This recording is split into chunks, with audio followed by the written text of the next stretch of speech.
Ibig sabihin, nagdala ka ng babae, para makita ang mundo. Sayang nga lang, maling lugar ang pinuntahan mo.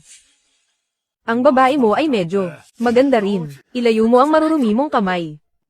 Bata, may kakayahan ka rin pala. Mukhang bukod sa swerte, mayroon ka rin kaunting galing. Ngunit sayang, kung mamatay ka, ayos lang. Ngunit ang napakagandang batang babae na ito, mamamatay ng maaga. Napakakaawa, batang babae. Harapin mo ang katotohanan. Si Wang Chen ay isa lamang. Mahirap na galing sa pagiging baboy. Walang pera, walang kapangyarihan. Ang pagsunod sa kanya ay walang kinabukasan. Tigilan mo nga iyan. Mas magaling si Kuya Chen kaysa sa iyo. Ikaw na natalo ang lahat ng ari-arian. At maaari lamang sumakay sa isang tricycle na parang asong gala. Anong karapatan mo rito para mag-utos? Bakit ka nagmamayabang, bata? Ang mga gamit ni Wang Chen, hindi ba't lahat iyon ay ninakaw sa akin? Pagkatapos ng araw na ito, si Jiyu Wenlong ay uunlad pa rin. Sumama ka kay Jiyu Wenlong. Kung anong gusto mo, mamahaling sasakyan, alahas, ibibigay sa iyo ni Jiyu Ye ang lahat. Ikaw lang ang gusto ko. Lumayas ka na. Huwag ka nang mangarap ng gising. Pinapayuhan kita. Huwag mo akong saktan. Ideya ng babae. Kakasabi lang ni Wang Chen. Ako ang babae niya. Biglang bumilis ang tibok ng puso ko. Ano? Gusto mo bang makipag-away sa akin? Ang yabang. Ang lakas ng loob mong gumamit ng dahas sa harap ng mansyon ng general. May utos ang general. Pumasok kayong lahat. Bawal magdala ng armas. Tumabi kayo. Ang tagapagligtas ng mansyon ng general na ito ay walang iba kundi ako, si Jiyu Ye.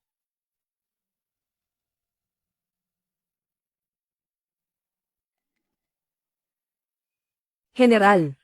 Nabalitaan kong may sakit ang binibini. Akong si Jiyu Wenlong. Naghahanap ng mga sikat na doktor sa lahat ng dako. Sa wakas ay nakahanap din ako ng isa para sa inyo. Ang banal na kamay ng parmasyutiko sa Timog Asya. Tiyak na magagawa niyang iligtas ang binibini sa panganib. Ang Master Witch na ito ay kaysa isang tagapagmana ng pugad ng ahas sa katimugang hangganan. Minsan nang gumamit ng isang mangkok ng tubig na may anteng-anteng upang buhayin ang isang bilanggo na 3 araw ng patay. Ang mga sakit sa Timog Silangang Asya ay walang hindi niya kayang pagalingin. General, kung ang katawan ng binibini ay sinasapian ng masasamang espiritu, kaya ko rin itong alisin para sa binibini upang maiwasan ang sakuna at mabawasan ang pagdurusa. Ang dalawang ito. Sino na naman ang nagdala sa banal na kamay na ito? General, ang batang ito ay isang walang kakayahan, walang kapangyarihang baboy, at nag-aambisyon pang iligtas ang anak ninyo. Kung ako ang tatanungin, mabuti pang kalagkarin sa labas at aipakin sa mga aso. Para hindi na mag-aksaya ng oras. General, ako ay isang Chino, Wang Chen. Nabalitaan kong ang anak ninyo ay may kakaibang sakit. Handa akong gawin para sa inyong anak ang aking makakaya. Nagpakahirap ako ng husto upang mahanap ang witch doctor mula sa Miaojiang, upang suriin si Miss Wu. Wala kayong dala. Ano ang gagamitin ninyo para iligtas ang binibini? Talagang ginagawa ninyong tanga ang general. Ano naman ang mayroon ka na paraan para iligtas ang anak ko? Ito. Nakakatawa talaga ito, Wang Chen. Iniisip mo ba na ang mansyon ng general ay isang junk shop? Ang lakas ng loob mong dalhin ang ganitong bagay. Ipakita mo. Ano ito? Isang uri ng halamang gamot. General, ang bagay na ito ay kinuha ni Wang Chen mula sa akin. Isang palamuti na kinuha niya mula sa bansang Waxia. Isang souvenir na binili niya. Tingnan mo na lang, wala itong halaga. Totoo nga. Itong si Wang Chen, nasipa sa ulo. Ako, si Jiyu Wenlong, ang daming kayamanan. Pero siya, kinuha lang itong basurang ito. Wang Chen, hindi ko pa kailanman narinig na ang jade bead ay pwedeng gawing gamot. General, itong si Wang Chen ay ginagawa kang isang tanga para lokohin. Akala pa niya ang lahat ay bulag na tulad niya. Hindi, General, gusto ko talagang pagalingin ang anak nyo. Ang lakas ng loob mong lokohin akong si Wu Juwen. Matapang kang bata ka. Alam ni Wang Chen na kayo ay desperadong iligtas ang inyong anak, pero nagdala pa ng basura para paglaruan kayo. Karapat dapat siyang mamatay. General, hindi po totoo yan. Wang Chen, gusto talagang iligtas ang anak nyo. Sa tingin ko kayong dalawang, guwapo at maganda, ay nagsabuatan para patayin ang binibini. General, kung hindi dahil sa akin, si Jiyu Wenlong, na ibinunyag ang panloloko dito, baka ang binibini ay mamatay dahil sa basag na batong ito, mabulunan hanggang mamatay. Hindi, ang paningin ni Kuya Chen ay hindi magkakamali. Siya ang nakapagbukas ng 10 milyon ang halaga na violet glass jade. Bakit? Kaya pa ba ni Wang Chen na maging magaling sa lahat ng bagay Ang pagbubukas ng bato ay pagbubukas ng bato. Sabihin mo sa akin, siya na isang baboy, ay marunong pa sa medisina, at kumilatis ng mga halamang gamot. Akala mo ba short drama ito? Huwag mo nang sayangin ang oras ng general. Ang buhay ni Miss Wu ang mahalaga. Sinasabi mong siya, ay walang alam sa medisina. At ginagamit pa ang buhay ng anak ko, para magbiro. Hiwa-hiwain niyo ang taong ito para sa akin. At itong babaeng ito, ikaladkad niyo rin palabas para aipakin sa mga aso. Teka.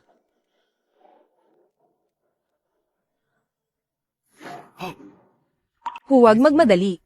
Sa loob nito, mayroon pang bagay.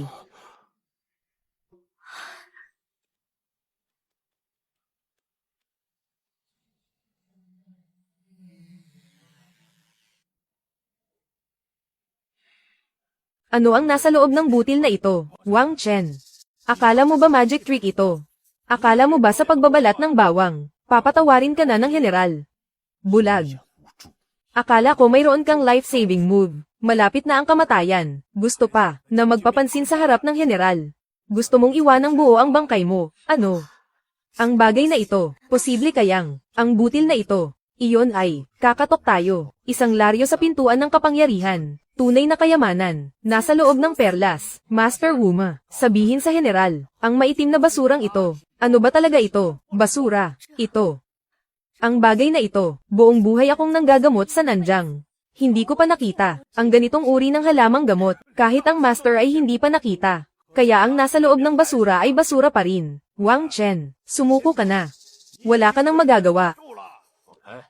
May hangganan ng pasensya ko, kung hindi ka makakapagbigay ng makatwirang paliwanag, ang bulwagang ito, ang magiging libingan mo, General. Ito ay nasa Shenongjian ng Xia, sa ilalim ng espesyal na lupain. Nabuo ang Ziji fruit, namumulaklak ito minsan sa 100 taon, namumunga minsan sa 1,000 taon. Ang gamot na ito ay nagpapagaling ng lahat ng lason, at nagpapahaba ng buhay. Sa kasaysayan, nailigtas na nito, ang hindi mabilang na taong malapit ng mamatay. Ito ay tunay na walang kasing halaga.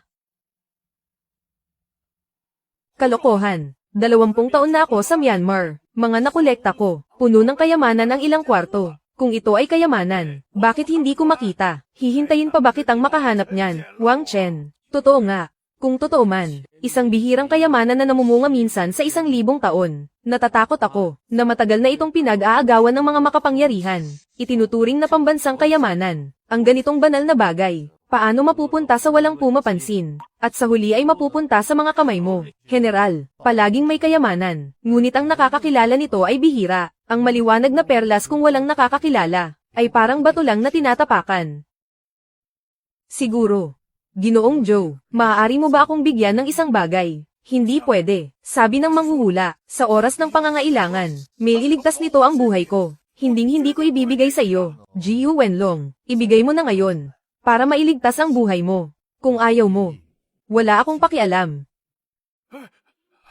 Kuya, ibibigay ko na sa iyo, ang Jingshi pill na ito, nalaglag sa lupa, nababalot ng mga mineral, dumaan sa mga pagbabago sa lupa, tulad ng diamante na dumaan sa matinding pagsubok, kaya nabuo, ang natural na balat ng Hechan Jade na ito. Kaya tinawag itong Jingshi pill. Sayang nga lang, lahat ng tao ay nalilinlang ng panlabas na anyo, walang makakita sa tunay nitong anyo, sa iyong mga kamay. Ito ay isa lamang, piraso ng jade na may katamtamang kalidad. Sa aking mga kamay, ito ay, isang himalang gamot na makakapagpabago ng kapalaran. Nagsasalita ka ng parang himala, sino ba ang hindi marunong magyabang? Wang Chen, kung mabibigo ka sa iyong pagyayabang, baka hindi mo na mapanatili ang iyong ulo.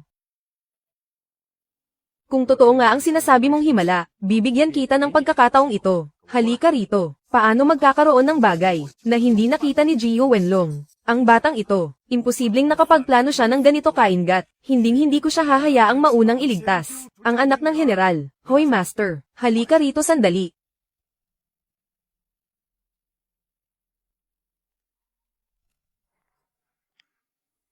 Naging makapangyarihan ako sa halos buong buhay ko. Maraming kaaway, ngunit siya lang ang hindi ko maprotektahan. Mula pagkabata, siya ay isang pasaway. Walang tigil sa pagiging malikot. Sino mag-aakala na ang pagtulog na ito ay tatagal ng buong 3 taon? General, huwag kang malungkot. Master, bilisan mo ang pagsusuri, bilisan mo at gisingin ang binibini, para magkasama na ang mag-ama. Kamusta? Kakaiba. Hindi pa ako nakakita ng ganitong kakaibang pulso. Mamula-mula ang mukha, ngunit mahina ang paghinga. May maraming lason sa katawan, ngunit kakaibang nagkakasundo. Kaunting pagkakamali, baka mamatay siya. Ito, hindi ko kayang basta-basta kumilos. Kung masira ang balanse ng mga lason na ito, kahit ibigay ko pa ang 10 buhay ko, hindi ko kakayanin ang responsibilidad na ito. Paano mangyayari na kahit si Master ay hindi kayang gamutin ang sakit na ito? Hay, kung ganoon nga, hindi ko pinayagan ang mga doktor na basta-basta magbigay ng gamot dahil natatakot ako na hindi ko na muling makita ang aking mahal na anak. Wala nang pag-asa ang anak ng matandang ito. Kailangan kong maghanap ng masisisi. Hayaan mong si Wang Chen na tanga ang sumalo ng sisi para makatakas ako habang magulo, General. Dahil wala nang magawa ang lahat, bakit hindi ako ang sumubok? Sa sinabi mong iyan, siguradong patay na si Wang Chen. Kahit ang witch doctor ay umiling, ano pa bang magagawa niya? Wang Chen, naghahanap ka ba ng kamatayan? Hindi mo ba narinig ang diagnosis ni Master kanina? Kaunting pagkakamali ay ikamamatay ng binibini. Kaya mo bang panagutan iyon? Ilang porsyento ang sigurado ka? 70%. Kahit na 100% akong sigurado, mas mabuti pa ring maging mapagkumbaba. 70%. Haha. Gusto mo bang sipsipin ng general hanggang sa mabaliw ka? Sige. Bibigyan kita ng pagkakataong ito. Ngunit Wang Chen, tandaan mo ito. Kung may mangyaring masama sa anak ko, hindi lang ikaw at ang babae mo, pati lahat ng kasama mo, at lahat ng may kaugnayan sa'yo, ililibing ko kasama niya.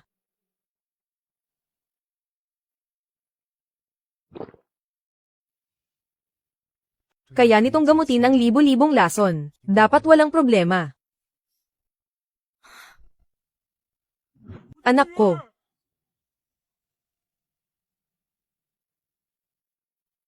Wang Chen, anong ginawa mo? Hindi yan panggagamot, pinapatay mo siya sa harap namin. Paano nangyari to? Dapat ang gamot na to, tinanggal na ang lason, sa katawan ng anak ng general. General, huwag muna kayong magpanik, pakiusap, alalayan niyo ang anak niyo.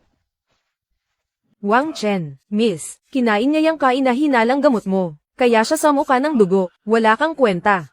Sinira mo ang tiwala ng general sa'yo, paano mo pa gustong pahirapan ang Miss? General, nawala na ang lason sa dibdib ng Miss. Kanina, malamang, sinukalang niya ang namuong dugo. Paano mo na lamang nawala na ang lason? Namumutla na ang Miss. Halatang malapit na siyang mamatay. Nagsasabi ako ng totoo. Anak ko, bakit kasama ka ng ganyan karaming dugo? Nang itim na rin ang mukha mo. Pinahirapan mo pa ang Miss, bago siya mamatay. Napakasama mo, Wang Chen. Kailangan mong pagbayaran ang buhay ng anak ko. Masyadong mabilis ang pangyayari. Hindi na umabot ang epekto ng gamot, kung wala ng ibang paraan. Kailangan kong umasa sa pag-iwas sa bala para mabuhay. Ama, itigil niyo yan. Tigil. Suli. Gising na talaga ang anak ko. Sobrang nag-alala ang papa. Ikaw lang ang kaysa isa kong anak. Papa, ako to. Gising na ko. Mabuti naman at gising ka na. Mabuti naman. Pangako ng papa. Hinding-hindi na kita hahayaang masaktan ulit. Maraming salamat sa pagligtas mo sa buhay ko, doktor. Kung hindi dahil sa'yo, baka hindi na kami magkita ulit ng papa ko. Wala yun, Miss Wu. Ginawa ko lang ang dapat kong gawin. Kahit maganda ang epekto ng Black Jade Pill, masyadong matapang ito. Pinaikot nito ang dugo sa buong katawan. Kaya ayos lang na isuka ang lason. Jiu Wenlong, sino nga ulit ang sinabi mong manloloko? Sino ang dapat paghiwa-hiwain? General, maawa kayo. Nabulag lang ako. Hindi ko nakilala ang isang magaling na tao. Naging tanga ako. Para maglakas loob, nasuran ng doktor. Dapat lang akong mamatay. Dapat akong mamatay. Tapos na. Tapos na ang lahat. Talagang napagaling ng batang to. Ang anak ng general.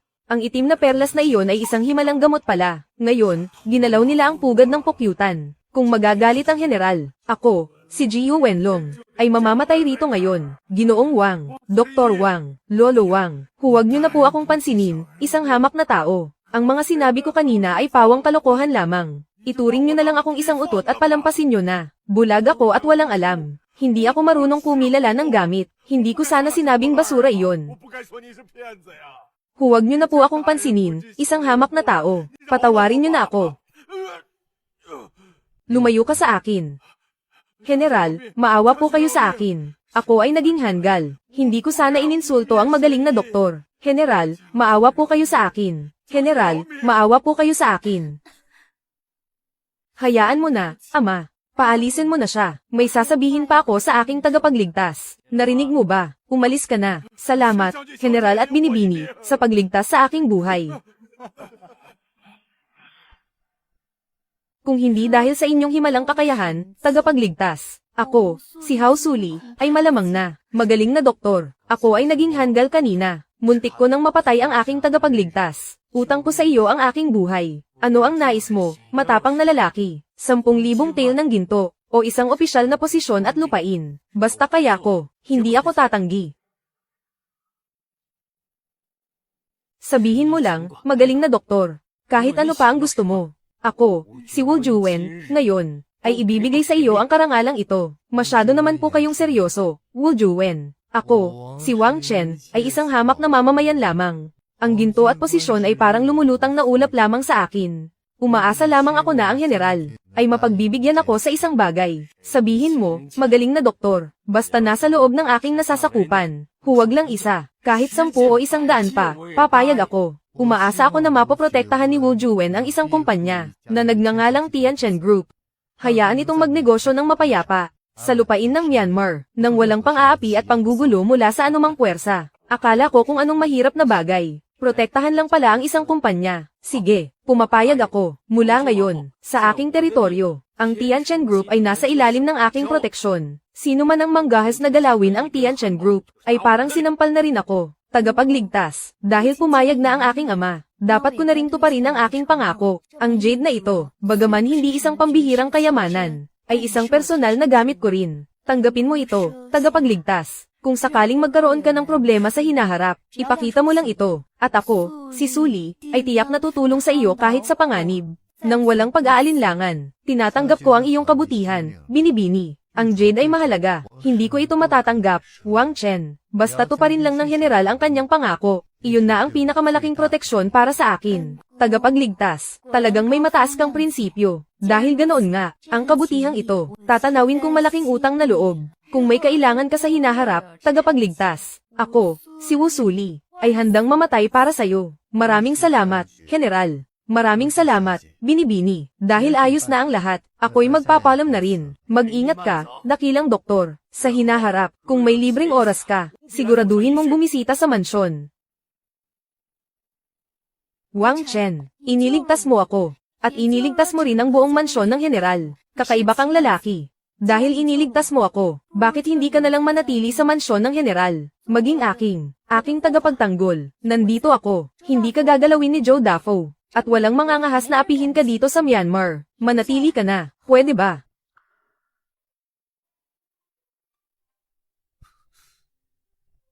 Kuya Chen, kailangan ka pa ng Tianchen Group, sabay tayong uuwi. Binibining Wu, tinatanggap ko ang iyong kabutihan. Mataas ang iyong katayuan. Ngunit akong si Wang Chen ay isinilang na malaya. Hindi ko gustong umasa sa iba. Iniligtas kita, hindi para kumapit sa kapangyarihan, kundi para balang araw, maaari akong maging lantad, bilang si Wang Chen, na naglalakad ng taas noo sa Myanmar, nang hindi na tinatakot ng kahit sino. Isang taong isinilang na malaya, kung ganoon, hindi na kita pipilitin. Pero tandaan mo, ang pintuan ng mansyon ng general, ay palaging bukas para sayo.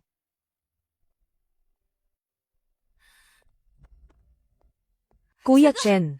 Sa wakas, nakabalik ka na. Sobrang nag-alala ako. Kamusta sa panig ng general? Hindi ka naman nila pinahirapan, di ba? Ayos na ang lahat, Zuking. Pumayag na ang general, na protektahan ng Tianchen Group. Mula ngayon, dito sa Myanmar, makakapagnegosyo na tayo ng payapa. Basta't ligtas ka. Mas mahalaga yon kaysa sa kahit ano, Kuya Chen. Mula ngayon, hindi na tayo maghihiwalay. Pangako.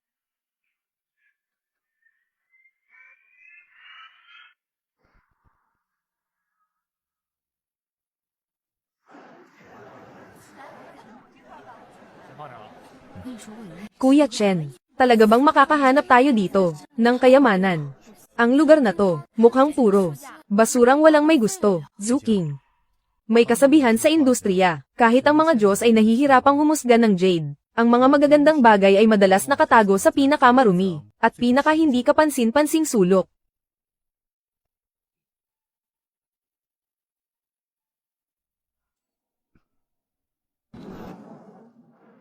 Nahanap ko na, kahit makapal ang balat, pero sa loob nito ay may nakabalot na, kulay lila na ice-type jaded. At mayroon ding, bihirang dragon pattern sa loob.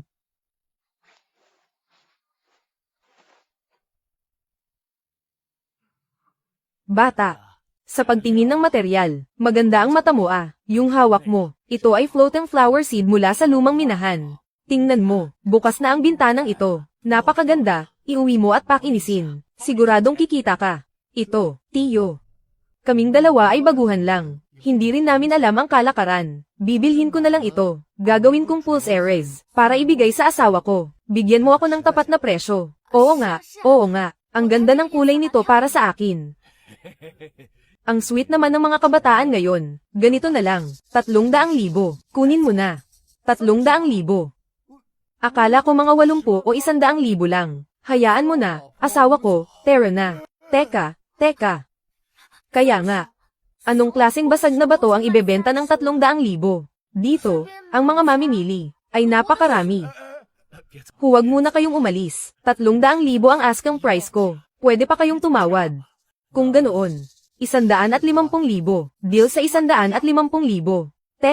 Teka, niloloko mo ba ako? Pumayag ka agad.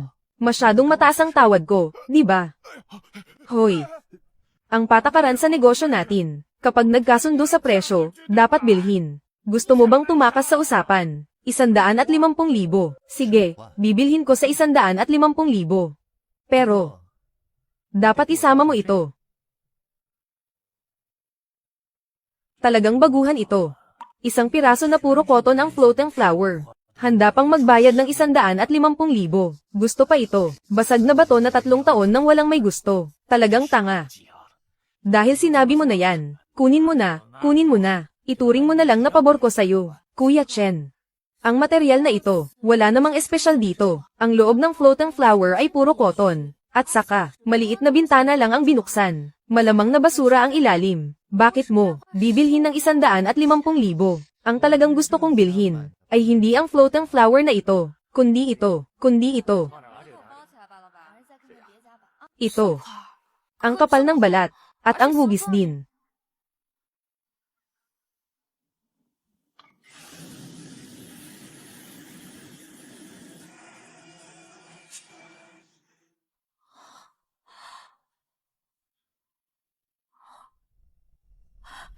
Ang texture at kulay na ito, Diyos ko, Boss Wang.